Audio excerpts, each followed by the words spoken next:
hadda waxaa taagan tahay waxaan raadinayaa maxaa la dhihi jiray xariif bustaa hoosiga la galaa ilmo kalena ma rabtid soo maa may xajka iyo cimrada iyo meelaha iyo marooka iyo naajla-aan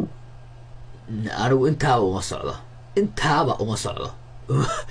tiktok ma dhaafayso laakiin tiktok inaan kula jooga diyaar mooto uma jeedo because hadda meelaha aad u socotid oo dhan uma socdo halkan ma rabo inaan dhaafo so waxay noqonaysaa inaan raadina nin kale soo ma so horta aniga adaa kugu haysta laakiin waxaan kugu haysta imaadan weydiin ilaa hadda naaga badan baa igu haysta maxaa ka aqaana anigu hay